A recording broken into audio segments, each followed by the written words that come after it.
ओम नमो भगवते वासुदेवाय नमो नमः। आज 86वां अध्याय सुभद्रा हरण और भगवान का मिथिलापुरी के राजा जनक और एक ब्राह्मण श्रुतदेव के घर एक ही साथ जाना। राजा परीक्षित पूछ रहे हैं सुखदेव जी से, कहते हैं कि जो मेरे दादा अर्जुन थे उनका विवाह सुभद्रा जो कि मेरी दादी थी उनसे किस प्रकार हुआ, मैं यह जानना चाहता हूँ। तो इस पर सुखदेव जी कहते हैं कि जो अर्जुन थे वह बड़े ही वीर थे।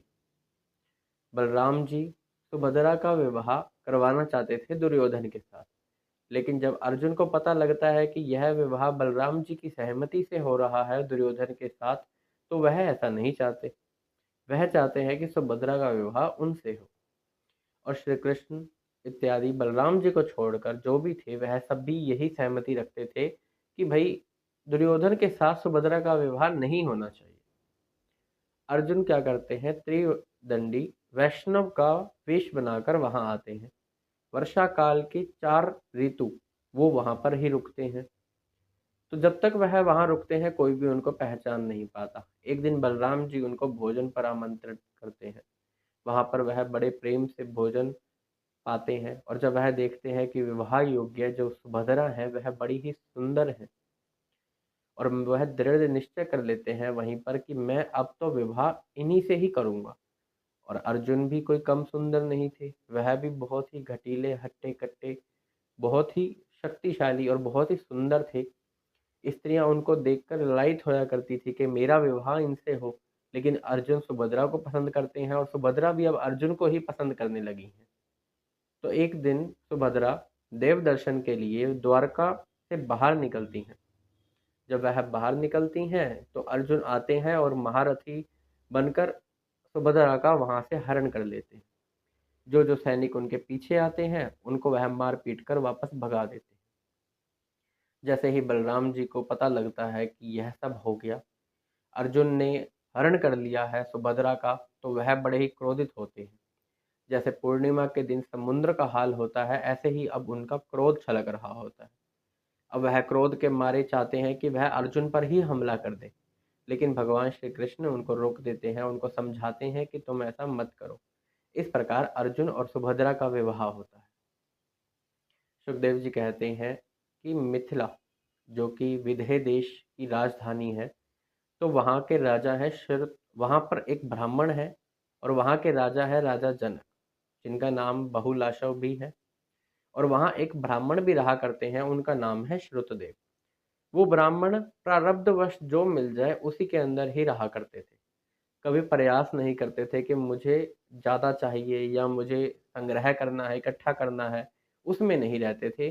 जीवन में जितना चाहिए होता था उतना रखते थे और फिर उसका प्रयोग करते थे और फिर प्रारब्धवश उनको और मिल ही जाया करता था। भगवान की कृपा बहुत थी। ऐसे ही वहाँ के जो राजा बहुलाशव थे, नरपतियों में एक थे और वह भी भगवान के बहुत ही बड़े भक्त थे, श्रुतदेव की तरह। अब दोनों के दोनों भगवान के बहुत ही बड़े भक्त हैं और उनसे बहुत ही प्रेम करते हैं। तो भगवान दारू को बुलाते हैं और कहते हैं कि रथ ले आओ, और कुछ ऋषियों के साथ जो कि प्रमुख हैं, जैसे कि वेद व्यास जी, मैं यानी कि वहाँ पर सुखदेव जी, और जो बड़े बड़े ऋषि हैं जैसे नारद जी इत्यादि, इनके साथ रथ पर सवार होते हैं और निकल पड़ते हैं विदेह देश की ओर। वहाँ पहुँचते हैं, वहाँ पर उनकी अगवानी के लिए श्रुतदेव और वहाँ के राजा वहाँ पर खड़े होते हैं, उनकी पूजा करते हैं। जैसे ही वहाँ के नागरिकों को पता लगता है कि स्वयं भगवान श्री कृष्ण आ रहे हैं, सभी बहुत प्रसन्न होते हैं, छतों पर चढ़ जाते हैं, बाहर निकल निकल कर झाँक रहे हैं, उनके मुखारविंद का दर्शन पा रहे हैं, अपनी आँखों से उनको पी रहे हैं और मन में उतार कर उनसे आलिंगन कर रहे हैं। इस प्रकार से अब उनके दर्शन करके अपनी पाप राशि को धो रहे हैं और मन को साफ कर रहे हैं। और श्रुतदेव उनकी बहुत ही सुंदर अगवानी करते हैं, बहुलाशव भी उनके साथ ही खड़े हुए हैं। अब दोनों के दोनों प्रार्थना करते हैं कि आप हमारे घर पर पधारिए। तो एक ही समय पर पृथक पृथक होकर, अलग अलग होकर भगवान श्री कृष्ण एक ही समय पर उन दोनों के घर चले जाते हैं उन ऋषियों के साथ। जब वह वहां पहुंचते हैं तो दोनों ही बहुत ही परम भक्त हैं भगवान के। दोनों ने बड़ा ही सुंदर स्वागत किया भगवान का। पहले उनके पाँव पखारे, फिर उस जल को अपने मस्तक पर धारण किया, फिर उनके पाँव को कभी मस्तक पर लगा रहे हैं तो कभी अपने वक्षस्थल पर लगा रहे हैं। कभी उनकी बड़ी ही सुंदर स्तुति करते हैं कि आप इस ब्रह्मांड में कौन हैं? ब्रह्मांड में क्या, आप तो ब्रह्मांड के रचयिता हैं, प्रमुख कारण हैं हर चीज के। सभी देवताओं की उत्पत्ति प्रभु आपसे हुई है।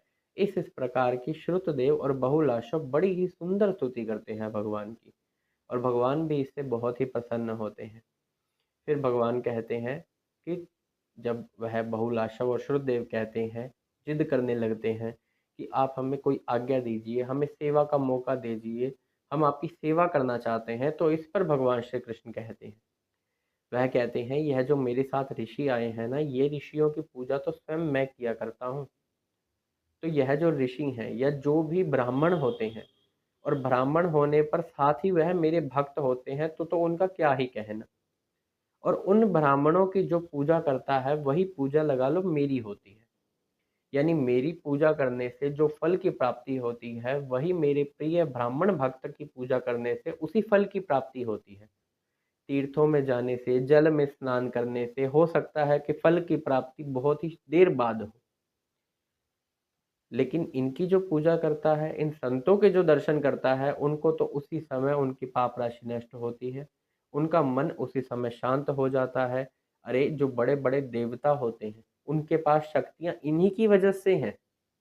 इन्हीं संतों को मैं अपना आराध्य देव मानता हूँ। मैं तो सुबह सुबह अपने आत्म स्वरूप का ध्यान करके फिर इनकी ही पूजा करता हूँ स्नान के बाद। तो तुम एक काम करो, तुम इन्हीं की पूजा करो, वही मेरी पूजा होगी। तो जो तुमने मुझसे पूछा था कि सेवा मांग रहे थे, तो तुम इन्हीं की सेवा करो, वही मेरी सेवा है।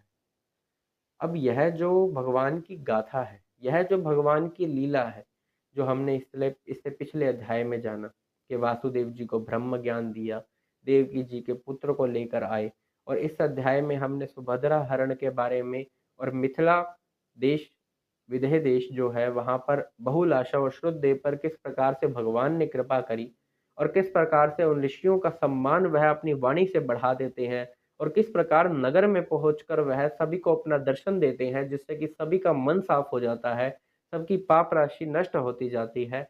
इतनी कृपा का वर्णन यदि कोई अपने इन कानों से, इन कानों के दोनों में भर भर के इनको पीता है, इन कानों के दोनों में उन लीलाओं को भर देता है, और अपने मन से उनका चिंतन करता है, उनकी छवि को उसी के अंदर बना लेता है, और जैसा जैसा हुआ वह सब अपनी आंखों को बंद करके देख पा रहा है, तो वह भगवान की प्रेममयी भक्ति को प्राप्त हो जाता है। उन भगवान की जो चरण सेवा, जिनकी चरणों की सेवा स्वयं लक्ष्मी जी करती हैं और एक क्षण के लिए भी छोड़ना नहीं चाहती, वो चरणों की सेवा प्राप्त होती है, वो प्रेममयी भक्ति प्राप्त होती है।